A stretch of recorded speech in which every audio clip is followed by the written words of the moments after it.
अस्सलाम वालेकुम नाज़रीन, मैं हूँ मंसूर अली खान। इस खुसूसी प्रोग्राम में आपको खुशामदीद कहेंगे। ये खुसूसी प्रोग्राम आज हम कर रहे हैं कनेज कॉलेज यूनिवर्सिटी लाहौर से।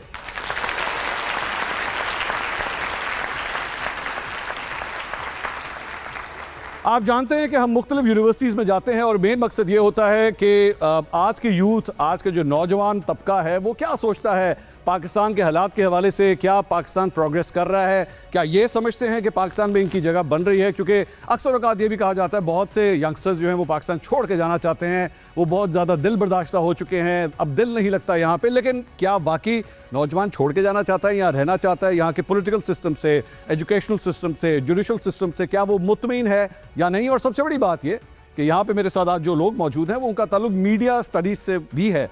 तो क्या वो मीडिया से भी खुश हैं या नहीं है, या मीडिया से हम लोगों से भी कोई गिले शिकवे हैं या नहीं है, खुल के बात होगी। स्टूडेंट्स आपके साथ आपके सामने अपने सवाल रखेंगे और इनके जवाब देने के लिए 3 सीनियर जर्नलिस्ट आज हमारे साथ मौजूद हैं। सबसे पहले सीनियर जर्नलिस्ट, एंकर पर्सन और अब एक सियासी जमात के सरबराह इकरारुल हसन साहब, उनके साथ मौजूद हैं मेरे ख्याल में हम में से सबसे सीनियर, सबसे पुराने in a good way, Mubashir Luqman साहब।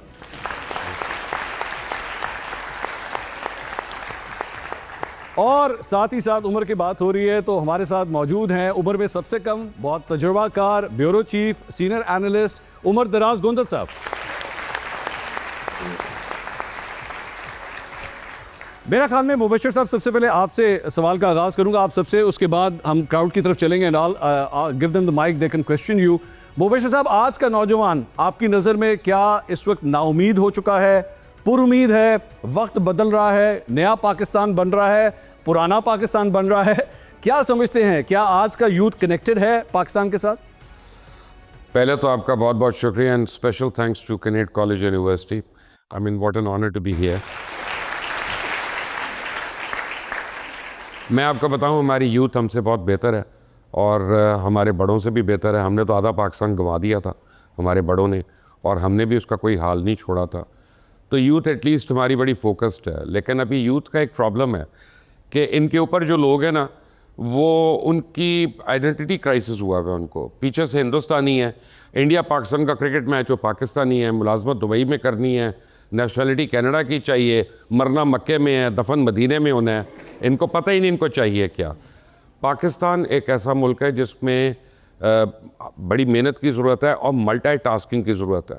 और हमारी हुकूमतें जो हैं शायद वो इस एक स्फीयर में कमज़ोर हैं कि वो साइमल्टेनियसली डिफरेंट मसाइल को हल नहीं कर सकते या अप्रोच नहीं करते। लेकिन ऑन द होल बहुत बेहतर हालात हैं। मैं आपको एक बात बताऊं कि जो आपने कहा कि एक्सोडस हो रहा है पाकिस्तान से, दुनिया में इस वक्त रिकॉर्डेड सबसे ज़्यादा एक्सोडस जो है वो इंडिया से है, उसके बाद यूके से हो रहा है, and you will be surprise कि अमेरिका और कनाडा से बहुत एक्सोडस हो रहा है। सो एक्सोडस होना जो है ना, ये कोई अच्छाई या बुराई नहीं है, इट इज़ जस्ट कि वहाँ पे लोगों का सोशल कॉन्ट्रैक्ट वीक है, उनको बेहतर अपॉर्चुनिटी कहीं मिल रही है या मिल सकती है तो वहाँ जाते हैं। लेकिन हैविंग सेड दैट, हमारी यूथ के लिए अब आप देखें, एक छोटा सा इवेंट हुआ बसंत जी, इसमें यूथ ने शायद कभी देखा भी नहीं था इसको, क्योंकि 20 साल के बाद एक चीज़ हो रही है, लेकिन इन्होंने फुली पार्टिसिपेट किया उसमें। तो यानी मतलब ये है कहने का कि अगर आप यूथ को अपॉर्चुनिटीज़ देते हैं यहाँ पे तो वो पूरी तरह पार्टिसिपेट करेंगे and they are vibrant youth. एक बात मैं कहूँगा in defence of our youth कि ये हमसे ज़्यादा एजुकेटेड हैं, हमसे ज़्यादा ऑनेस्ट है और हमसे ज़्यादा पढ़े लिखे हैं। ठीक ठीक है, ये इनका क्रेडिट है। इकरार, आपने अभी अभी एक नई सियासी जमात की बुनियाद रखी। आपकी गुफ्तगू से, आपके इंटरव्यूज़ और प्रेस कॉन्फ्रेंसों से ये लगा कि आप पुराने निज़ाम से, पुरानी सियासी जमातों से दिल बर्दाश्ता होकर, even though you been a journalist and you still are a journalist, लेकिन इसके बावजूद आपने सियासी जमात की बुनियाद रखी। What made you think that कि ये ज़रूरी है, इस नई जमात का आना ज़रूरी है? और मैं आपकी गुफ्तगू सुन रहा था, वो भी यूथ की तरफ ज़्यादा कॉन्सनट्रेटेड है, वाई? मंसूर भाई, थैंक यू सो मच। एक छोटी सी वजाहत कि सियासी जमात की बुनियाद नहीं रखी। हमारे यहाँ बदकिस्मती से 78 साल में ये होता है कि एक आदमी कोई दौलतमंद है या किसी भी वजह से मशहूर है, वो कैमरों के सामने बैठता है और कहता है जी मैंने एक नई दुकान खोल ली है। तो वो एक सियासी जमात दुकान की तरह खोली जाती है और वो फिर दुकान की तरह ही चलाई जाती है कि एक आदमी या एक फैमिली 30, 40, 50 साल तक उसकी मलकियत उसके पास रहती है और वही सारे फैसले करते हैं उसके। सियासी जमात बनने का एक पूरा प्रोसेस है, एक एवोल्यूशन है, एक सफ़र है फ़िक्री, शऊरी और नज़रियाती। हमने उस सफ़र का आगाज़ किया है एक मूवमेंट के तौर पर, एक तहरीक के तौर पर, कि हम लोगों को ये बताएं कि 78 साल हो गए मंसूर भाई, 78 साल में हम इस मुल्क में एक मिडिल क्लास प्राइम मिनिस्टर को इलेक्ट नहीं कर सके। जितने वज़ीर आज़म या जितने लीडर्स की आप बात कर रहे हैं वो सब अमीरज़ादे, कोई वडेरा, कोई जागीरदार, कोई सरमायादार, कोई इत्तेफाक फाउंड्री वाला, कोई वज़ीर आज़म का बेटा, कोई वज़ीर आज़म की बेटी, कोई HSM कॉलेज वाला, कोई एक मिडिल क्लास आदमी ऐसा नहीं। ध्यान से जी, मैंने वो ज़रूरी है वज़ाहत। आपके साथ एक सुनील बैठे नहीं, वो एक चूंकि अलामत है। आपके अलामत हिसाब है से कि वहाँ- महरूमी हमारे ऊपर क्यों आई यार? वो एक अलामत नहीं, समझी होस्ट जाती में सोनियन है। है, लेकिन वो एक अलामत समझी जाती है ना, मैंने इसलिए उसका जिक्र किया। ठीक। तो हम 78 साल में कोई बूरे वाला का, कोई विहाड़ी का, कोई दादू का, कोई सेवन का, स्वाबी, चार सद्दा का, कोई मिडिल क्लास नौजवान इलेक्ट नहीं कर सके। लोग नामजदगी पर आते रहे, पसंद नापसंद पर लाए जाते रहे। मैं ये कहता हूँ कि जब तक आप पाकिस्तान में मिडिल क्लास के लोगों को इक़्तिदार में आने का एक बराबर का मौका फराहम नहीं करेंगे, तब तक ये मुल्क ऐसे ही चलता रहेगा। होता क्या रहा है, किसान के मसाइल के हल के लिए हमने हमेशा जागीरदार को वोट दिया, मजदूर के मसले के हल के लिए हमने हमेशा सरमायादार को और सनतकार को मुंतखब करके पार्लियामेंट के अंदर भेजा। जब तक किसान का बेटा पार्लियामेंट में नहीं आएगा, जब तक मजदूर की औलाद इख्तिदार में नहीं आएगी, तब तक ये मुल्क ऐसे ही चलता रहेगा।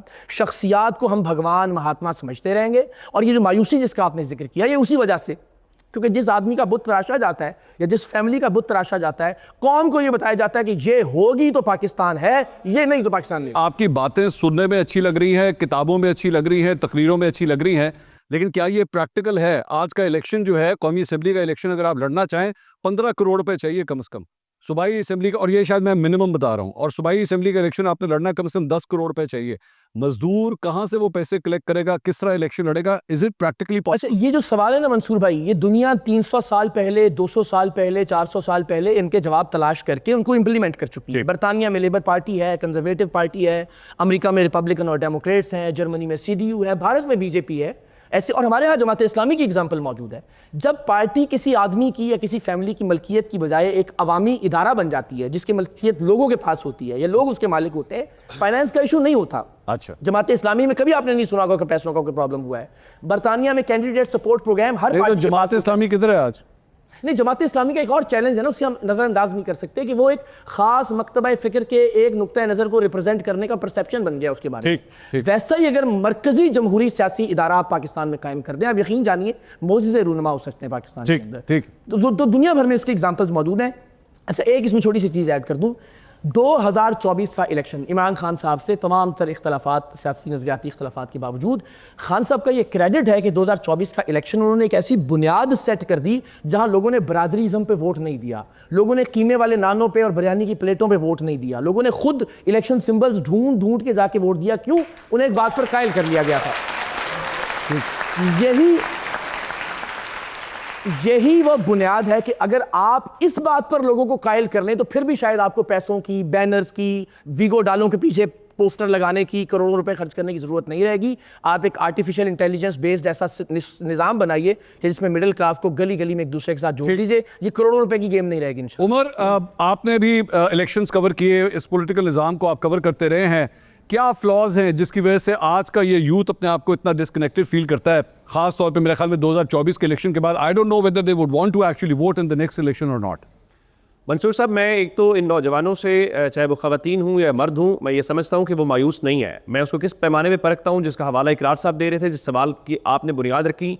अगर ये लोग 8 फरवरी को वोट ना डालते तो मैं ये समझता ये मायूस है। ये मायूस नहीं है, इन्होंने 8 फरवरी को वोट डाला और इस उम्मीद के साथ डाला कि इस मुल्क के 63 साल के नौजवान, ये अलग बात है कि उनका मसला क्या है। उनका मसला ये है कि आपने जिस मीडिया के ऊपर आप और मैं बैठे हैं, जिस शख्स की तस्वीर नहीं चल सकती, इन्होंने उसको वोट दिया या ये उसके लिए निकले।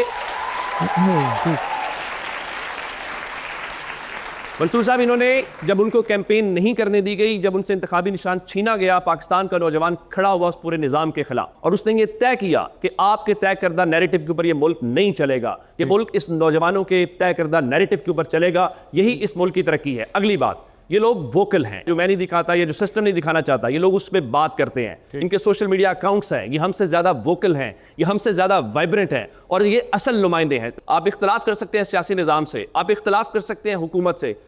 आप 9 और 10 मई की जंग पाकिस्तान के नौजवानों ने लड़ी। इन्होंने सोशल मीडिया के ऊपर इंडिया को काउंटर किया, इन्होंने नैरेटिव को काउंटर किया, तो ये तो पाकिस्तानी है, ये असल नुमाइंदे हैं, तो इनको हम कैसे इग्नोर कर सकते हैं? ये नौजवान क्या सोचते हैं, आइए जरा इनसे सवाल लेते हैं और इनसे पूछते हैं। जी अस्सलाम वालेकुम, माय नेम इज़ मायदा फैसल और मैं एक लॉ स्टूडेंट हूँ। क्या आप ये मुझे बता सकते हैं कि फ्रीडम ऑफ स्पीच मौजूद है या पाकिस्तानी जो है वो एक डेमोक्रेटिक स्टेट है? क्योंकि यहाँ पे जो अहल सियासतदान होते हैं उनको नाअहल और नाअहल को अहल कर दिया जाता है। ये मुझे इस बात का एतराफ़ करने में कोई आर नहीं है कि बदकिस्मती से पाकिस्तान का मीडिया, जो खैर आज तो बहुत ही बदतरीन हालात वाक़यात से गुजर रहा है, पाबंदियों के एतबार से भी, और आज़ादी तो खैर दूर दूर तक नामो निशान नहीं है उसका, लेकिन आज से पहले भी कमोबेश ऐसी ही सूरत हाल रही है। तो मुझे ये तस्लीम कर लेने दीजिए कि वाकई पाकिस्तान में इस वक्त मीडिया में आज़ादी इज़हार नाम की कोई चीज़ मौजूद नहीं है, मेन स्ट्रीम मीडिया में ख़ास तौर पर। दूसरा जो आपने कहा कि निज़ाम जो कि सियासतदानों को अहल और ना अहल कर लेता है, देखिए बड़ी बदकिस्मती है कि आप और हम अहलियत की का पैरामीटर क्या है। चूँकि हमने हमेशा सियासी डिक्टेटर्स को जमहूरियत समझा है। हमने एक वक्त में नवाज़ शरीफ साहब को जमहूरियत समझ लिया था जब वो वोट को इज़्ज़त दो की बात कर रहे थे। आज हमने इमरान खान साहब को जमहूरियत समझ लिया जब वो हकीकी आज़ादी की बात कर रहे हैं। जो कल जमहूरियत की बात कर रहा था वो आज डिक्टेटरशिप की गोद में बैठा हुआ है। दोनों झूठ बोल रहे हैं इसको। अच्छा, दोनों भाई अगर आपको जमहूरियत इतनी प्यारी लगती है, आपको जमहूरियत से इतनी मोहब्बत है, तो पहले अपनी सियासी जमात में जमहूरियत लेकर आइए ना। अगर आपको फेयर इलेक्शंस चाहिए मुल्क के अंदर, तो पहले अपनी पार्टी में फेयर इलेक्शंस करवाइए ना। मुल्क में आइन की बालादस्ती की झूठी लड़ाई लड़ने से बेहतर यह है पहले अपने पार्टी के आइन पर अमल करें, जिसमें लिखा हुआ है कि आपने हर 4 साल बाद इंतखाबात करवाने, इंटरनल इलेक्शंस के जरिए लीडरशिप मुंतखब होगी। वहां जब आपको मौका मिलता है आप अपने रिश्तेदारों को आगे लेकर आते हैं जब भी कोई ओहदा देना होता है, या आप सबसे बोंगा और बेवकूफ़ आदमी ढूंढते हैं पार्टी के अंदर से, उसको सीएम लगाते हैं पंजाब का ताकि आपको कोई ओवर शेडो ना कर सके, या फिर आप सबसे वफादार और चापलूस आप मौजूदा हिसाब की बात करें कि पिछली बात करें? मैं तीनों बता देता हूं। मैं जब रिश्तेदारी की बात कर रहा हूं तो मरियम नवाज साहिबा की एग्जांपल है। जब मैं बोंगे और बेवकूफ़ आदमी की बात कर रहा हूं तो उस्मान बुज़दार साहब की एग्जांपल है। जब मैं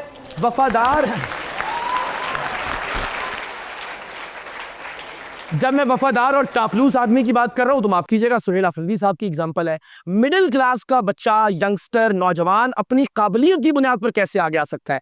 तलबा यूनियंस आपने बैन कर दी, जहां से मिडिल क्लास के नौजवान और लीडरशिप इमर्ज कर सकती थी, उस पर पाबंदी है। और ये जो जमहूरियत के चैंपियन बने हुए, किसी एक को तौफीक नहीं हुई कि तलबा यूनियंस की बहाली की बात करें, चाहे वो इमरान खान हो, चाहे वो नवाज शरीफ हो, चाहे वो जरदारी साहब हो। बलदियाती निज़ाम आपने आने नहीं दिया।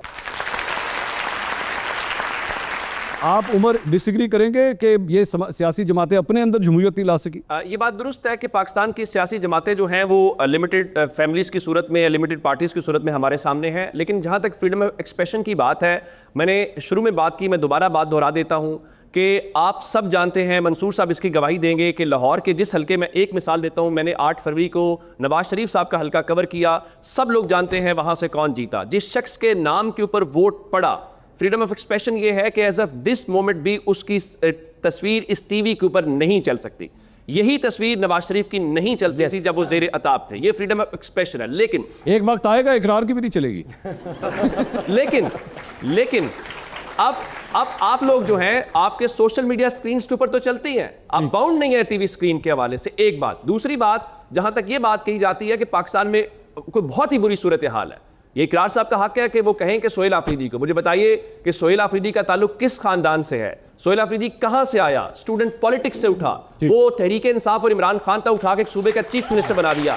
आप बताएं किसी और सूबे में, किसी और पॉलिटिकल पार्टी में क्या इस वक्त पाकिस्तान का नौजवान सिवाय तहरीक इंसाफ के जो तहरीक पार्टियां हैं अपने आप को रिलेट कर सकता है? आज तहरीक इंसाफ क्यों लोगों में, नौजवानों में मकबूल है? इसलिए मकबूल है, वो ये समझते हैं। आप 1000 बार कहें उस्मान बुज़दार बोंगा है, लेकिन उस्मान बुज़दार किसी का भाई नहीं था, किसी का बेटा नहीं था, और वो एक आम वर्कर था, नालायक हो सकता है, उसकी कॉम्पिटेंस पे सवाल यार, लेकिन उमर, यही सोहेल आफरीदी है। उस्मान बुज़दार एक सरदार तो था, ये तो माने मिडिल क्लास नहीं था। अब ये मत कहेगा वो सिटी 70 पे आता था। प्रॉब्लम एक और है, सरदार था। आप लोग एक बात को उस्मान बुज़दार का कसूर ये भी था कि वो पाकिस्तान की सियासी अशराफिया का हिस्सा नहीं था, उसका फेस सियासी नहीं, वो कैसे नहीं था यार, मुबश्शिर साहब वो सरदार था भाई। कैसे हिस्सा नहीं था? जिस तरह आपके नाम के साथ भी खान है, आप भी खान है ना, क्या करें? उसका बाप भी इस पार्लियामेंट का हिस्सा रहा है। नहीं, दैट्स नॉट द पॉइंट। एक दफा वो आदमी जिसकी तस्वीर आप नहीं दिखा सकते, उसने अपने घर में खाना किया महातिर मोहम्मद का, बनी गाला में, और वहाँ पे 8-10 लोग थे और मैं भी था उनमें। तो वहाँ इमरान ने उसको बार बार कहा, Mahathir there is a lot of corruption in Pakistan. तो उसने महातिर ने कहा कि असल मसला करप्शन है ही नहीं, असल मसला इनकॉम्पिटेंस है। When you put incompetence people at a senior post, at a senior level, तो आप उसके असरात जो है वो सदियों तक उठाते रहेंगे। देखें, ये जो है ना, ये काफ़ी नहीं है कि सुहेल आफरीदी को लगा दिया या उस्मान बुज़दार को या महमूद खान को लगा दिया। उन्होंने आगे इन रिटर्न कितनी सदियों पीछे या कितने साल पीछे आपको धकेल दिया। ये भी एक रियलिटी चेक भी होना चाहिए। Let's have a reality check over here. Competence होनी चाहिए, डिलीवरेंस होनी चाहिए, और इलेक्शंस में एक चीज़ चलती है सिर्फ, मुझे ये इकरार दे रहा है, वो एक ही चीज़ चलती है, इलेक्शन में डिलीवरी नहीं चलती। डिलीवरी चल रही होती तो परवेज़ लाई आज भी वज़ीर आला होता, उसने सबसे ज़्यादा किया था। इलेक्शन में होप चलती है। Who translates hope into an election slogan will be successful. देखिए, सुहेल आफरीदी को लगा दिया, उस्मान बुज़दार को लगा दिया, यार ये लगाने वाला कल्चर तब्दील करना है। वो इलेक्ट होके एक इंटरनल मेरिट के प्रोसेस के जरिए, इंटरनल इलेक्शन के जरिए आगे आए। ये वैसे वरना तो कायम अली शाह का भी ताल्लुक जो है ना, वो कोई रिश्तेदार नहीं था जरदारी साहब का, बिलावल साहब का। तो ये कि रिश्तेदार नहीं लगाया, लेकिन सबसे नालायक आदमी चुन के लगाया। इस बात पर एतराज़ है। आप लगाने वाले कौन होते हैं? एक सिस्टम बनाइए, उस सिस्टम में से मिडिल क्लास के लोग, बाकी जो भी तमाम लोग हैं, वो एक बराबरी की बुनियाद पर। लेकिन इकरार, अगर यही बात, अब आपने एक टॉपिक छेड़ दिया, यही बात अगर आप करें तो आज मतलब डोनाल्ड ट्रंप है, डोनाल्ड ट्रंप भी अपनी पूरी जो कैबिनेट बनाता है लगाता ही है ना, मतलब वहां पे कोई वो इलेक्ट तो नहीं होता। जी बिल्कुल ही, और भी लगाता है। आप बतौर वजीर आजम अपनी कैबिनेट के फैसले एग्जैक्टली ना, आप जेल में बैठकर ये फैसला नहीं करते कि इसको निकाल दो या इसको लगा दो, और जिसको लगा रहे हैं वो कह रहा है बंद कमरों के फैसले हम नहीं इकरार साहब, पहले आप एमपीए मुंतखब होते हैं, लोग आपको मुंतखब करते हैं, उसके बाद आप वजीर आला या वजीर आजम बनते हैं। आज भी अगर मैं सैयद इकरार और आज भी सुहेल आफरीदी किसी लाहौर के हल्के में भी इलेक्शन लड़े तो आपको पता है क्या नतीजा आ रहा है। जी, नेक्स्ट क्वेश्चन जी। अस्सलाम वालेकुम। अच्छा, अभी आप लोगों ने बात की and you all are from media, तो मेरा आपसे ये सवाल है कि आपको कहा जाता है आपने फलां का नाम नहीं लेना, आप कहते हैं ठीक है, शख्स की तस्वीर नहीं दिखानी, आप लोग कहते हैं ठीक है। आप लोगों की अपनी, अगर आप लोग अपने फ्रीडम ऑफ एक्सप्रेशन और फ्रीडम ऑफ स्पीच के लिए नहीं लड़ सकते तो आप अवाम के राइट्स के लिए किस तरह बात करेंगे? आप किस तरह उसके कैपेबल हैं?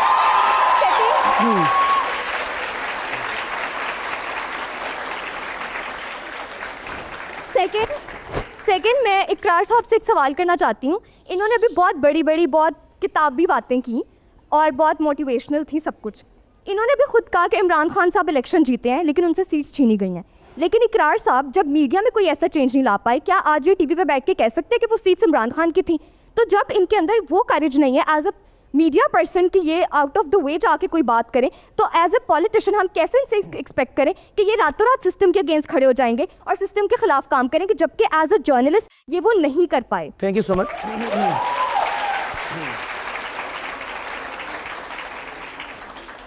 बतौर जर्नलिस्ट मैंने क्या किया, मैं बहुत दोहराता नहीं हूँ इस बात को, लेकिन आप सब गवाएं सरेआम प्रोग्राम में जितनी गोलियाँ, जितनी गालियाँ, जितने धक्के, जितने मुकदमे, जितनी जेलें, जितनी मारे हमने खाई हैं, वो पूरी कौम के सामने हैं। जितने समाजी मसाइल को हमने लोगों के सामने उजागर किया, जितनी बच्चियों की, बेटियों की, बहनों की ज़िंदगी बचाई, बतौर जो मेरा एक सोशल इश्यूज़ का प्रोग्राम था, जो मैं कर सकता था, मैं पूरी जानतदारी से समझता हूँ कि मैंने उससे ज़्यादा करने की कोशिश की और वो उसका फैसला ज़ाहिर है कौम करेगी। दूसरा, आपने कहा, मैं अलल ऐलान आज आप सबके सामने कहता हूँ कि 2024 के इलेक्शन में इमरान खान साहब के खिलाफ बदतरीन धांधली हुई, लेकिन ये समझने की कोशिश कीजिए कि बात यहाँ पर अधूरी है। 2018 में भी एक धांधली हुई थी और वो इमरान खान साहब के हक में हुई थी। हम जब तक इस बात को तस्लीम नहीं करेंगे, आप 2022 के बाद की तारीख को मत उठाइए। देखिए, धांधली को और वोट चोरी को रोकने का बेटा एक तरीका है मेरे नज़दीक, और वो ये है कि जो चोरी करने वाले लोग आते हैं उनके लिए आपके घर का दरवाज़ा अंदर से कोई कुंडी खोलता है, किसी ना किसी मौके पर कोई ना कोई उनके साथ मिलके वो चोरी करता है और चोरी के माल में से आधा हिस्सा लेता है इक़्तिदार की शक्ल में। 2018 में इमरान खान साहब ने लिया था, 2024 में नवाज शरीफ साहब ने और जरदारी साहब ने लिया है। तो जब तक आप ये वोट चोरी करने वालों के लिए घर का दरवाजा और कुंडी अंदर से खोलने वालों को घर से बाहर नहीं निकालेंगे, ये चोरी होती रहेगी। बातें आप यहाँ पे करें, हम भी अपनी निजी महफिलों में इस तरह बात कर लेते हैं, लेकिन एज अ मीडिया पर्सन जो आपका स्क्रीन है वो आपका मीडियम है, तो आप ये बातें स्क्रीन पे क्यों नहीं करते? हजारों बार की हैं। नहीं, एक मिनट, आप जो है ना, एक मिनट, आप मैं यहाँ कर रहा हूँ, रिकॉर्ड मौजूद है। आप स्वीपिंग स्टेटमेंट ना दें, बहुत दफा जिक्र हुआ, बहुत दफा बात हुई। इलेक्शन से अगले दिन ख्वाजा आसिफ साहब, माफ कीजिएगा सर, ख्वाजा आसिफ का और रेहाना डार का जो इलेक्शन हुआ, मैंने अनाउंस किया फेफड़े फाड़ फाड़ के, 99% हल्कों के वोट आ गए थे और उसमें बड़ी लीड थी 40-50 हज़ार की रेहाना डार साहिबा की। अगले दिन 3 घंटे हमने बात की और मैंने कहा कि इस इलेक्शन को इलेक्शन कहना सबसे बड़ी धांधली होगी। वो वीडियो क्लिप मौजूद है, सब वीडियोस मौजूद है। इसमें सिर्फ मीडिया ठीक है, ये बात दुरुस्त है जो आप जब आप लोग ये कहते हैं ना कि मीडिया अपने फ्रीडम ऑफ एक्सप्रेशन को क्यों इस्तेमाल नहीं कर रहा, ऐसा नहीं है। इस वक्त हमारे बहुत सारे मीडिया के कोलीग्स, मैं नाम ले सकता हूं, वो जॉबलेस हैं। उनका जुर्म क्या था? सच बोला। खाकसार आपके सामने बैठे, आज भी एक मुकदमे में नॉमिनेटेड है, पीका एक्ट लगा हुआ है इस बुनियाद के ऊपर। लेकिन देखिए, जब आप स्क्रीन की बात करते हैं तो फिर इस मुल्क के अंदर आपकी पार्लियामेंट कितनी बाइख्तियार है, इस मुल्क के अंदर आपका वजीर आजम कितना बाइख्तियार है। हम उतने ताकतवर तो नहीं है, हम जितना सच बोल सकते हैं, हमारे पास जितनी स्पेस है। अगर मैं टीवी स्क्रीन के ऊपर नहीं बोल सकता, किसी और जगह नहीं बोल सकता, मेरा ट्विटर अकाउंट तो बोलता है, मेरा यूट्यूब तो बोलता है, जहां मेरे पास स्पेस है मैं बोलता हूं। और वो बोलते थे तो लोगों ने 8 फरवरी को फैसला किया। ये बात कहना कि सिर्फ जी 8 फरवरी को छोड़ दें बाकी भी हुआ, ये बात दुरुस्त है। इस मुल्क के अंदर IGI बनी, इस मुल्क के अंदर मैंडेट चुराए गए, बेनजीर का मैंडेट चुराया गया, लेकिन क्या लोगों ने सच तब नहीं बोला? हमारे जर्नलिस्ट ने शहादतें कबूल की हैं। मैं उन लोगों को आज भी वो हमारे हीरोज है, ऐसा नहीं है। हमें कमियां कुताहियां होंगी, लेकिन वो मीडिया ही है जो आपके सामने आज भी उन चीजों को पहुंचा रहा है। हाँ, तरीकाकार थोड़ा मुख्तलिफ हो एक आपको मैं बात यहाँ पे ऐड कर दूं, अभी भी 59 केसेस हैं मेरे ऊपर, 59। 5 दफ़ा जेल की मुझे सजाएं हो चुकी हैं, जो अगली अदालतों से, सुपीरियर अदालतों से ख़त्म भी हुई, मेहरबानी है उनकी। So please don't tell us कि हम लड़ते नहीं हैं या लड़ाई नहीं करते। बट जो मेथड आप समझ रही है ना, वो नहीं हो सकता। आप अपने घर में भी नहीं लड़ सकते उस तरह, जिस तरह आप मुझे कह रहे हैं। आप अपनी क्लास में नहीं उस तरह लड़ सकते। एक लड़ाई होती है एवोल्यूशन के तहत, और एक लड़ाई होती है रेवोल्यूशन। हम रेवोल्यूशन नहीं ला रहे हैं, हम रिपोर्टिंग कर रहे हैं, हम एनालिसिस दे रहे हैं उसको। Please try and understand. जी, मेरा सवाल सर इकरारुल हसन से है कि क्या हमारा तालीमी इदारा तलबा को इस तरह तैयार करता है कि वो पावर को क्वेश्चन करें, अथॉरिटी को क्वेश्चन करें? बिल्कुल नहीं करता। ज़ाहिर है, यही तो हम बात कर रहे हैं। और ख़ास तौर पर इसको यकीनी बनाया गया, न सिर्फ ये कि जो हमारा निज़ाम है उसने भी मेक श्योर किया कि तलबा जो है उनको किसी तरह का फ़हम ना मिले, सिवाय इसके कि हम यानी उनकी पार्टी और उनके लीडर से मुतल्लिक। देखिए ना, आपको ये बार बार जुमले बताए गए, मैं बार बार ये बात करता हूँ कि आपके जहन में जो 2 जुमले जहर की तरह घोल दिए गए ना, वो एक तो ये कि लीडर तो एक ही होता है।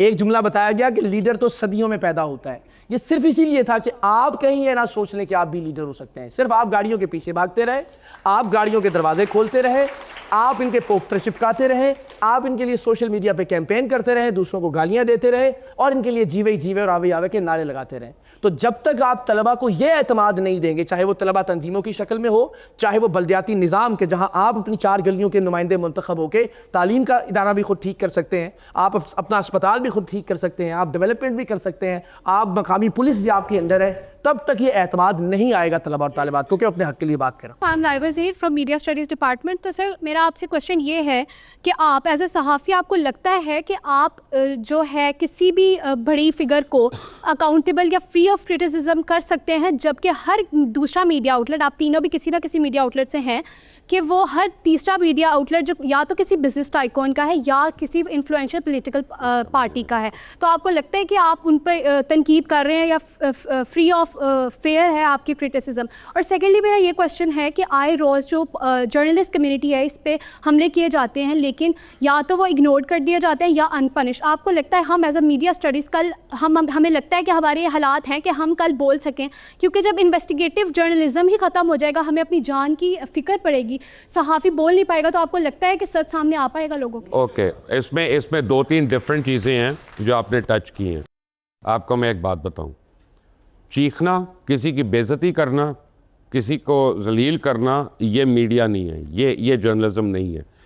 कि मैंने अगर ऊंची ऊंची आवाज़ में कह दिया इसको कि इकरार तुम ये करो, तुम वो बताओ, I mean that is not being brave. दूसरी बात आपको मैं एक बात बताऊं कि इन्वेस्टिगेटिव जर्नलिज्म में सबसे बड़ा हमें जो इशू होता है ना, एक आर्टिकल है constitution of Islamic Republic of Pakistan में जो हमें राइट टू इंफॉर्मेशन देता है। आप आज ऐसा करें कि उस्मा बुखारी को, जो प्रोविंशियल मिनिस्टर हैं, उनको आप ख़त लिखें और DGPR को ख़त लिखें कि हमें बताएं आपने एडवर्टाइजिंग की मद में कितने पैसे खर्चे हैं इस साल में, आपको क़यामत तक जवाब नहीं आएगा। सो एक्चुअली जो पॉलिटिशियंस हैं ना, ये हमारा राइट टू इन्फॉर्मेशन जो है ना ब्लॉक करते हैं, और जब वो ब्लॉक करते हैं तो उसी की वजह से कभी इन्फॉर्मेशन गलत भी हो जाती है, कभी मिसकंस्ट्रूड भी हो जाती है। ऐसी बात नहीं है कि हर वक्त सही तो नहीं होती, लेकिन हम लोग बड़ी कंस्ट्रेंट्स में काम कर रहे होते हैं।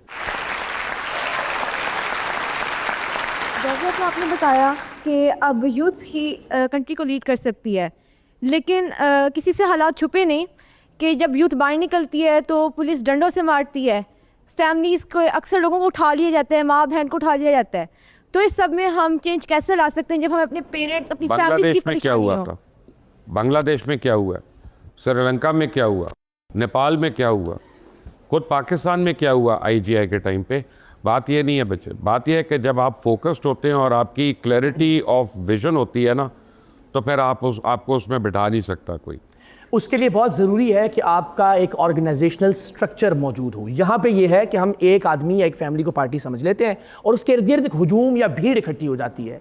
जब तक आप यूनियन काउंसिल से, वार्ड से, तहसील से, डिस्ट्रिक्ट से, यूनिवर्सिटी से, कॉलेजेस से पूरा स्ट्रक्चर कायम नहीं करेंगे, जिसकी मैं बात कर रहा हूँ कि इलेक्शन के जरिए आप में से, आप ही के अंदर से लोग हों जो पार्टी का चेयरमैन भी हो। लेकिन इकरार भाई, ये सारा कुछ बांग्लादेश में तो नहीं हुआ ना। इनका जो क्वेश्चन, तो फिर नतीजा भी कुछ खास बरामद नहीं मैं हुआ। इसका बाद में भी इनका जो punishment ने क्वेश्चन है कि आप यूथ को डंडा मारें, उसकी फैमिली के ऊपर आप उसे टारगेट करें, हरास करें, एंड देन यू एक्सपेक्ट जब ये बाहर एक निकले, बात है, यहाँ ये पे बाहर revolution निकले, एक वजह से तो उसके नहीं बाद आप ये भी उसे कहें कि जनाब ये दहशतगर्द है, शरपसंद है, ये देखिए क्या हरकतें कर रहा है। उसकी वजह यह है कि पाकिस्तान में एक सीरियस इशू है। पाकिस्तान में पहले आप सुबाइयत में बटे हुए हैं, आपकी उसके बाद बरादरियों की तकसीम है। अगर आज फ़र्ज़ करें मैं किसी के हक़ के लिए खड़ा होता हूँ तो पूरा बलूचिस्तान और KPK शायद वो मेरे साथ रेजोनेट ही नहीं करता। वो कहता है पंजाब की लड़ाई है। मुबशिर भाई, they were देखिए, different जब times। तक आज ये आपकी जो यूथ यूनिफॉर्म बैठी नहीं हुई होते है ना, आई डोंट थिंक इनमें इस किस्म की कोई डिविजन है। नहीं, इनमें नहीं है, लेकिन जब वो बाहर निकलेंगे तो बाकी लोग नहीं मिलेंगे ना साथ में, ये कह रहा हूँ। ठीक। देखिए, इस वक्त क्रिकेट आपकी वाहिद बाइंडिंग फोर्स है जिसको यूनिवर्सली पूरे मुल्क में एक्सेप्ट कर लिया जाए। And going against India. अच्छा, जो And going against India. जो सवाल है कि पाकिस्तान के नौजवान क्या करें? पाकिस्तान के नौजवान वही करें जो 8 फरवरी को किया, जब मौका मिले बार बार करें। इसके अलावा आपके पास कोई हल नहीं। और वोट की बुरी का बलूचिस्तान के अंदर जब से पाकिस्तान बना है तो उसकी शख्सियत का, उसकी लैंड का इस्तेसाल किया गया। उसके अंदर वो कैसे? वो बता। उसके हकूक़ के बारे में, उसके जो सुई के Okay. मकाम पे गैस मिलती, उसका भी इस्तेसाल किया गया। बलूचिस्तान में गैस मिलती और सबसे ज़्यादा सेक्टेरियन वायलेंस बलूचिस्तान के अंदर हुआ है। और जब बलूचिस्तान के हकूक़ की बात की जाती है तो उसके अंदर ईमान अली मज़ारी को और हादी अली चट्ठा को एक सजाएँ दे दी जाती है। ओके, अब मैं आपको एक बात बताता हूँ कि जब से आप याद करें, मुझे बताएं कि कब ऐसा हुआ है कि नॉन बलोच जो है वो CM या गवर्नर बने वहाँ पे? एक बता दें। जो इस साल की आप बात कर रहे हैं ना, मैं आपको जो बात बता रहा हूँ, बलूचिस्तान के जितने सरदार हैं ना, वो बलोच अवाम के नाम पे पैसे लेते हैं, फंड्स लेते हैं, लेवीज़ है, सारा कुछ आपको वो भी पता है। तो अगर इस्तेसाल किया तो उन्होंने किया। मैं आपको इसकी एक रिवर्स मिसाल पंजाब में भी दे देता हूँ। दूसरी बात यह है कि सेक्टेरियन जो है ना, पूरे मुल्क का मसला है, सिर्फ बलूचिस्तान का मसला नहीं है। वहाँ पे अगर ज़्यादा हुआ तो बहुत खौफनाक बात है, लेकिन मेरा ख्याल है कहीं पे भी कम नहीं हुआ, पहली बात। दूसरी बात आपको बताता हूँ कि 18 वज़ीर आला और गवर्नर साउथ पंजाब से पंजाब के बने हैं। 18 वज़ीर आज़म बन चुका है साउथ का, स्पीकर नेशनल असम्बली बन चुका है, डिप्टी चेयरमैन सेनेट बन चुका है, लेकिन साउथ एहसास महरूमी का शिकार है साउथ पंजाब जो है। क्यों? आपके अपने लोग आपको मार रहे हैं वहाँ पे, और आप उनके आगे, सरदारों के आगे जी सही मेडा सही मेडा सही करके बैठे रहते हैं। ये आपको लाहौर है जो आवाज़ देता है, ये आपको इस्लामाबाद है जो आवाज़ देता है। अपने इलाकों में जाके अपने सरदारों के सामने ज़रा खड़ा होकर दिखाई मुझे, मैं मानूंगा जमहूरियत है वहाँ। ठीक जी। अस्सलाम वालेकुम sir, my name is Manahil Adnan. I have heard कि human brains should be exported. तो क्या हमारे यूथ को ये इनकरेज नहीं करना चाहिए कि वो पाकिस्तान में रहते हुए पाकिस्तान के लिए वर्क करें instead of exporting the human brains? जी, एक नई टर्म आई कि जो माइंड उसको क्या कहना चाहिए, ब्रेन ड्रेन जो है वो ब्रेन गेन का लफ्ज़ इस्तेमाल हुआ। और इस हवाले से बात यह है कि जब आप लोगों को अपॉर्चुनिटीज़ नहीं देंगे, अब देखें ना कि आपकी जो पॉपुलेशन है हर साल कितना उसमें इजाफा हो रहा है और आप मार्केट के अंदर जॉब्स कितनी क्रिएट कर रहे हैं। जब आप ये नहीं करेंगे तो जिसने कोई एजुकेशन हासिल की है, वो कैनेड कॉलेज से हो, गवर्नमेंट कॉलेज से हो या पंजाब यूनिवर्सिटी से हो, ये सारे मिडिल क्लास लोग हैं। इन्होंने क्या करना है? इन्होंने अपनी फैमिलीज़ को रन करना है, अपने किचन चलाने हैं। फिर ये क्या करेंगे? फिर ये अपॉर्चुनिटीज़ की तरफ जाएंगे। देखें, जिसको हम अपनी कामयाबी मान रहे हैं, आखिर कुछ तो ऐसा है कि जो फर्स्ट वर्ल्ड कंट्रीज़ हैं उनको अट्रैक्ट कर रहे हैं, वो इंडिया से हो, पाकिस्तान से हो, वो बेहतरीन दिमागों को अपने पास लेकर जा रहे हैं और आप उनको एक्सपोर्ट कर रहे हैं, बाहर बाहर निकालें जिसको आप कामयाबी मान रहे हैं। देखिए हमारी नाकामी है और इसका ताल्लुक जो है आपकी इकोनॉमी के साथ है, और इकोनॉमी कब ठीक होगी? जब आपके मुल्क के अंदर स्टेबिलिटी होगी, जब एक सर्टेनिटी होगी, लोगों को पता चलेगा कि गवर्नमेंट्स आती हैं 5-5 साल काम करेंगी, इसकी पॉलिसी है, पॉलिसी नाकाम हो जाएगी तो लोग वोट के जरिए उसको चेंज करेंगे। लेकिन बहरहाल जब पाकिस्तान का नौजवान, मैं बार बार उस जुमले को इसलिए दोहरा रहा हूं कि जब वो वोट कास्ट करता है तो वो इस उम्मीद के इजहार के साथ करता है कि इस बार जो गवर्नमेंट आएगी मुझे जॉब देगी। यानी यहां बैठे हुए हर स्टूडेंट का मसला क्या है कि जिस दिन मैं यहां से पास आउट हूं तो मेरे हाथ में एक जॉब हो, मैं जाऊं तो अपनी फैमिली को, अपने जो भी अगली मेरी लाइफ हो, मैं उसके हवाले से करूं। ये जो मायूसी, एक क्वेश्चन सिर्फ मेरे ज़हन में, गवर्नमेंट की जानिब से इन नौजवानों के लिए लैपटॉप स्कीम आती है, यूथ प्रोग्राम्स के अंदर जो है इनको आसान कर्जे भी दिए जाते हैं अगर वो कारोबार करना चाहें। अभी रिसेंटली इनके लिए बसंत भी खोल दी गई। ये इससे यूथ नहीं अट्रैक्ट होता है आपके ख्याल में? देखिए मैं आपको एक बात बताता हूँ, गवर्नमेंट का काम जो होता है वो नौकरी देना नहीं होता, और गवर्नमेंट का काम जो होता है वो आपका कारोबार शुरू कराना नहीं होता।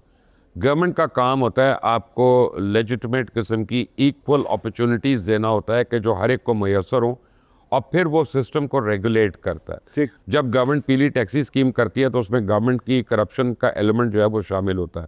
बसंत खोलना जो है जिसमें आवाम की पार्टिसिपेशन है या उसकी, ये एक अवामी फैक्टर है, इसका गवर्नमेंट से कोई लेना देना नहीं है, ये एक कल्चरल त्यौहार है। जहाँ तक बात है कि डिस्पैरिटी की, मैं आपको एक बात बताऊँ, दुनिया में कोई भी मुल्क जो है वो आप जॉब्स को छोड़ दें, तमाम लोगों को हेल्थ केयर ही नहीं दे सकता। सबसे ज़्यादा क्रिपल्ड सिस्टम जो है इस वक्त हेल्थ केयर का वो यूके का है।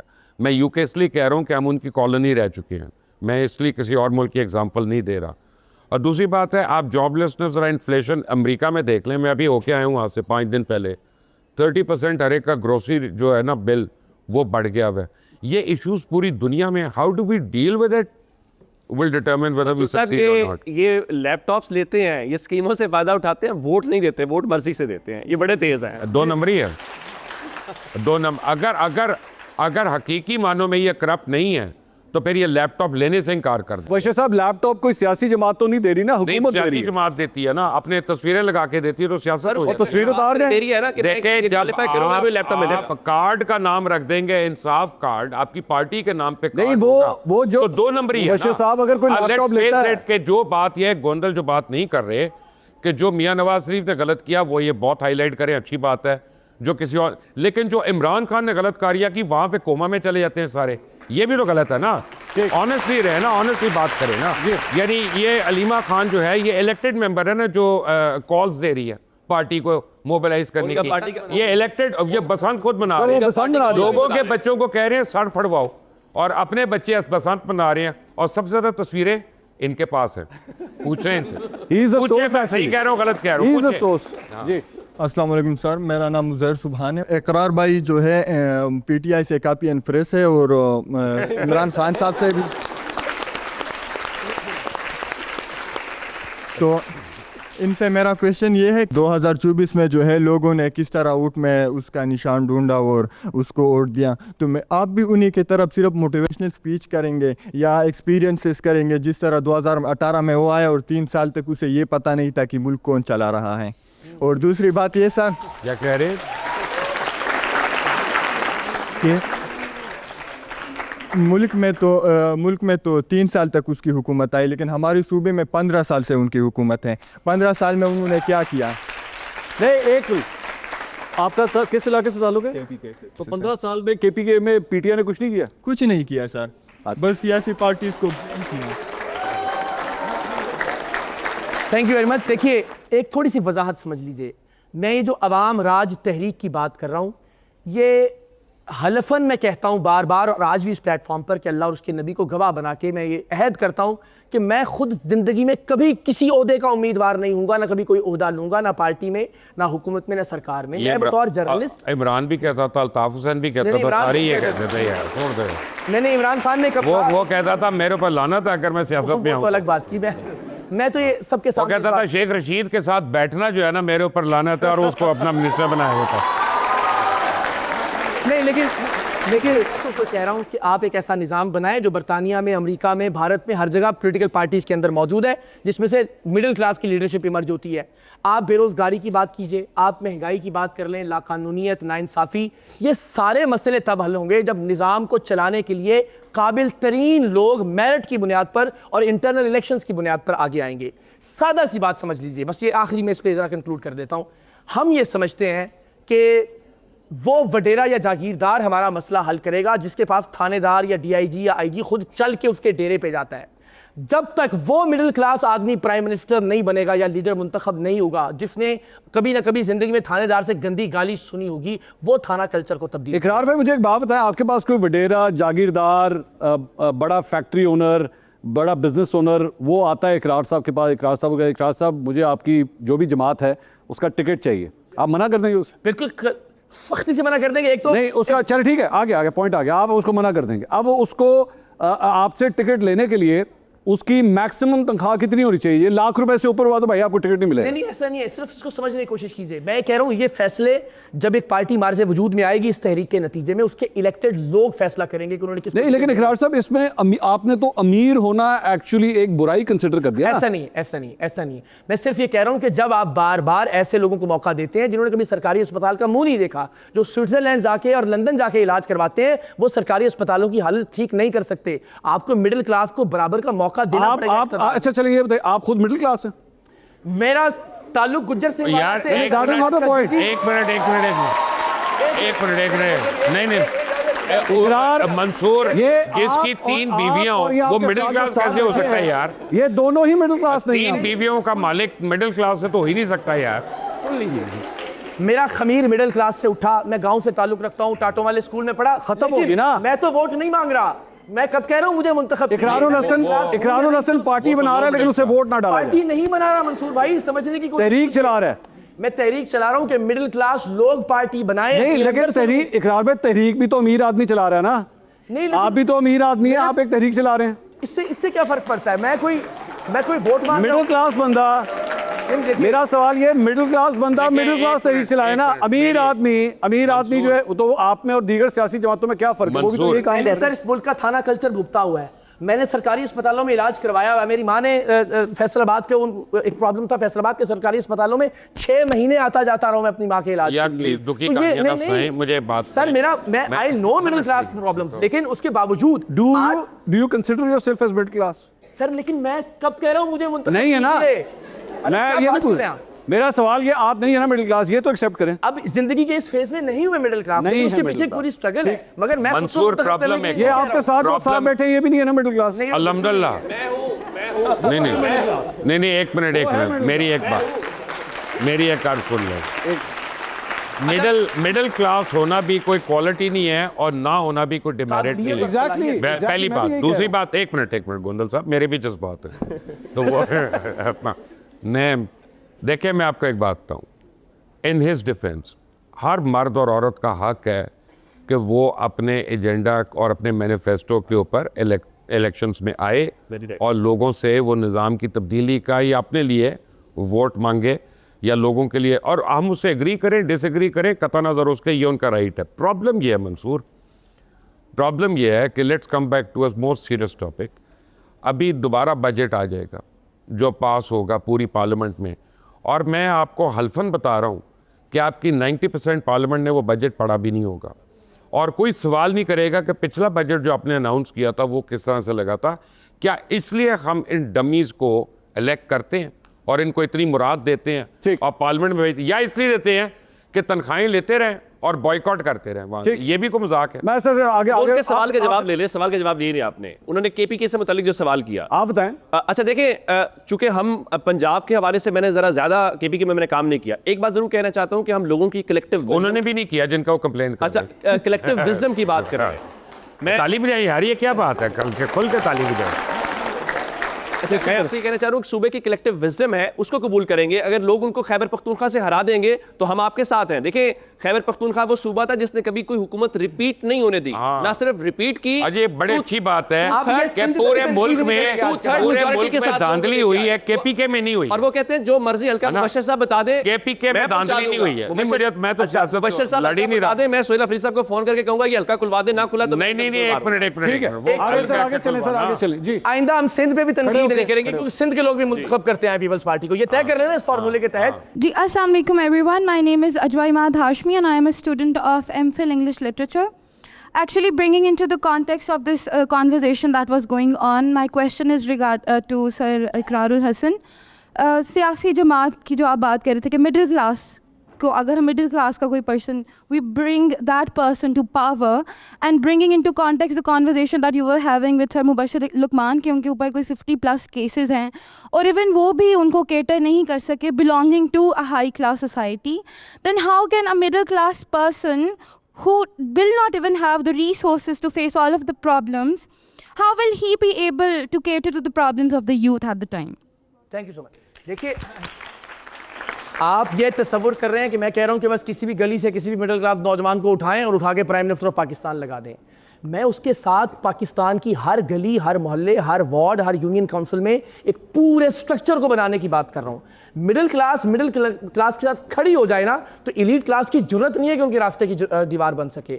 आम आदमी को आम आदमी के साथ जोड़ना है, अकेले थोड़े खड़ा कर देने एक आदमी को अब तू जान एस्टेब्लिशमेंट जाने और निज़ाम जाने। उसके पीछे एक पूरा स्ट्रक्चर होगा। जमात इस्लामी की मिसाल मैंने दी, बावजूद इसके कि उसका परसेप्शन ये है कि वो एक मकतबा फ़िक्र के एक नुक्ता नज़र को रिप्रेजेंट करती है, लेकिन एक पूरा इंस्टीट्यूशन है जिसमें सिराजुल हक जैसा गरीब तरीन आदमी अमीर बन जाता है जमात का, हाफिज नईम जैसा मिडिल क्लास आदमी जमात का अमीर बन जाता है। तो इसी तरह का एक सेंट्रल पॉलिटिकल प्लेटफॉर्म बना लीजिए कि जो एक आदमी की मलकियत ना हो, एक खानदान की मलकियत ना हो, लोगों की मलकियत हो। लोग उसमें से जिसको चाहें मुंतखब करके पार्टी का चेयरमैन एक मखसूस मुद्दत के लिए मुंतखब करें, वो अपना काम करे और नए लोग इलेक्ट आ जाएं और उसके पीछे पूरी जमात मौजूद। जी अस्सलाम वालेकुम, this is professor Bushra Jabeen. Pakistan जो है वो एक पॉलिटिकल पार्टी ने बनाया है, पाकिस्तान एक पॉलिटिशियन ने बनाया है। पाकिस्तान के लिए, पाकिस्तान को एक न्यूक्लियर स्टेट एक पॉलिटिशियन ने बनाया है। पाकिस्तान का न्यूक्लियर वेपन एक पॉलिटिशियन ने डिक्लेयर किया है। पाकिस्तान को 1973 का कॉन्स्टिट्यूशन एक पॉलिटिशियन ने दिया है। आप बड़ी देर से बात कर रहे हैं कि जी Pakistan being a democratic state एक फेलियर है। अनफॉर्चुनेटली मैं इससे एग्री नहीं करती। पाकिस्तान की पॉलिटिकल पार्टीज़ ने, चाहे वो PTI हो, चाहे वो नवाज़ लीग हो, चाहे वो पीपल्स पार्टी हो, सारे पॉलिटिशियन इंक्लूडिंग कायद आज़म फातिमा जिन्ना, सब डिक्टेटरशिप के ख़िलाफ़ लड़े हैं और 36 ईयर की मिलिट्री डिक्टेटरशिप के बावजूद, मार्शल लॉज के बावजूद आज भी हम डेमोक्रेसी के ऊपर खड़े हैं। मैं ये समझती हूँ जो क्लासरूम कल्चर मैंने फेस किया है, जो यंगस्टर्स हैं, आई एम सॉरी मैंने आप लोगों से माइक लिया है, मैं एक बूमर हूँ मैं, लेकिन फिर भी मैं ये समझती हूँ कि हमारे आज के जो यंग जो लोग हैं उनको ये बताने की बजाय कि कौन सी पार्टी ठीक है या गलत है, उनको ये अवेयरनेस देना ज़रूरी है कि वो क्रिटिकली एनालाइज करें and they must be able to choose a right person. बड़ी देर से बात हो रही है, हमने उसको वोट देना है, हमने किसी खंबे को वोट नहीं देना, किसी नाम को वोट नहीं देना, किसी हैंडसम को वोट नहीं देना। हमने वोट देना है उस बंदे को जो डिलीवर करे, जो गवर्न करे, जो पाकिस्तान के लिए बेहतर हो। That's it from my side. Ma'am, this was actually the best comment of the show today. I must say that. Must say.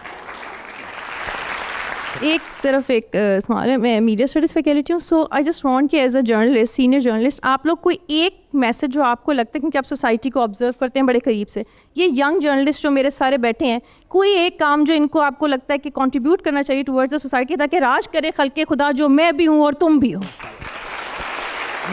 बोंदल जी, इनके सवाल को कंप्लीट करते हुए हम देखेंगे। अच्छा, इसमें पाकिस्तान के जो नौजवान जर्नलिस्ट हैं, मैं उनसे बार बार कि आपने इन सब चीज़ों को लेके एक तो होपलेस नहीं होना, उम्मीद ही ज़िंदगी है, और आपके पास जो मेरे पास ऑल्टरनेट नहीं था वो आप लोगों के पास मौजूद है। यानी आज बहुत सारे ऐसे लोग हैं जो टीवी स्क्रीन्स पे नहीं बैठे हुए लेकिन मेरे से ज़्यादा इन्फ्लुएंस रखते हैं, जो आज कोई टॉक शो नहीं करते, हमसे ज़्यादा इन्फ्लुएंस रखते हैं। सो आपने क्या करना है? नंबर 1, एक तो अपना जो मुतालिया है, जिस तरह डॉक्टर साहब ने बड़े हवाले से बात की कि आप तारीख का हवाला आपके पास होना चाहिए, नंबर 1। नंबर 2, आपका काम फैक्ट के साथ खड़े होना है, ट्रुथ के साथ खड़े होना है। और वो कैसे आप करेंगे? जब आप हिस्ट्री को पढ़ेंगे, जब आप मौजूदा हालात वाक़यात को देखेंगे, उस तरीके से कर सकेंगे। नंबर 3, आपने कम से कम जो सोशल मीडिया की आपकी आज की पावर है और आप जेन जी हैं, आप उसको समझते हुए कि जितने बूमर्स हैं इनका वक्त खत्म हो चुका है। और मैं आपको बताऊं किस लिहाज से, क्यों? आने वाला वक्त आपका है। जब वक्त आपका है तो उसका फैसला आपने करना है। ऑन अ सीरियस नोट मैं आपको एक बात बताऊं, taking a Q from the Pakistan studies teacher, क्योंकि टीचर से हम सीखते ही हैं और आज भी सीखते हैं। लेकिन fact of the matter is कि एक कन्फ्यूजन हो रही है पूरी ऑडियंस को, और वो कन्फ्यूजन ये है कि हम इंसान की ज़िंदगी को और मुल्कों की ज़िंदगी को इक्वेट कर रहे हैं, जबकि ह्यूमन लाइफ में और नेशनल लाइफ में ज़मीन आसमान का फ़र्क होता है।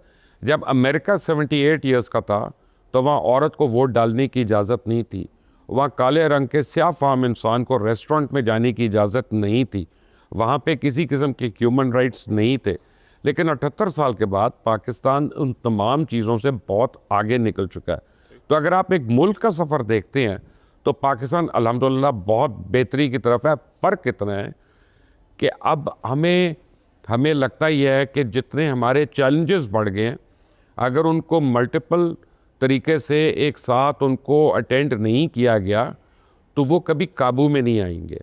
और इसलिए हम चाहते हैं कि the right people and the most competent people come and represent us, वो हमारी चॉइस है। ऐसा कि उन्होंने आखिर में कहा कि अब राज करेगी खल्के खुदा, यही बात मैं कर रहा हूँ कि अवाम राज जब तक नाफिज नहीं होगा। फौजी राज देख लिया, भुट्टो राज देख लिया, शरीफ राज देख लिया, खान राज की बातें कर रहे हैं। 1 इंच बदकिस्मती से डेमोक्रेसी के मामले में, जमहूरियत के मामले में आगे नहीं बढ़े। वाहिद प्रॉब्लम मुझे ये लगता है कि हम एक आदमी को अपनी उम्मीद समझ लेते हैं। भुट्टो साहब के मामले में भी हमने ये किया, उससे पहले भी। जब तक आप शख्सियात की लड़ाई लड़ते रहेंगे निज़ाम के मुकाबले में, निज़ाम जीतता रहेगा। निज़ाम के मुकाबले में सारे लोग मिलकर एक निज़ाम बना लें। हम अमेरिका की मिसाल दे रहे हैं, बरतानिया की मिसाल दे रहे हैं। वहाँ क्या सबसे बुनियादी बात क्या है कि वहाँ की सियासी जमातों के अपने अंदर जमहूरियत है, तभी काबिल तरीन लोग, बासलाहियत लोग निज़ाम को चलाने के लिए आगे आते हैं। बड़ी मोटी सी बात है। आप कहते हैं इमरान खान नहीं होगा तो कुछ नहीं होगा, वो नहीं होगा, अल्लाह उनको ज़िंदगी और तंदुरुस्ती दे, लेकिन सबने इस दुनिया से जाना है। जब एक आदमी को उम्मीदों का महवर बना लेते हैं तो उसके बाद फिर इसी तरह से कौम बदकिस्मती से आप एक सिस्टम बनाइए, निज़ाम बनाइए, एक जमहूरी इदारा बनाइए जो ना इकरारुल हसन का हो, ना इमरान खान का हो, ना नवाज शरीफ का, ना जरदारी, ना किसी भुट्टो का। पाकिस्तान के लोगों की मलकियत हो, पाकिस्तान के लोग उसमें फैसले करें, मुशावरत करें। बहुत शुक्रिया।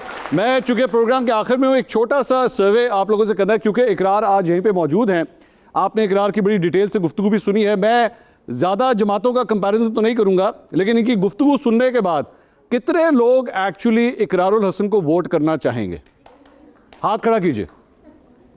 मैं करूँगा, हाथ नीचे कर लीजिए। हमारा दोस्त है। और कितने लोग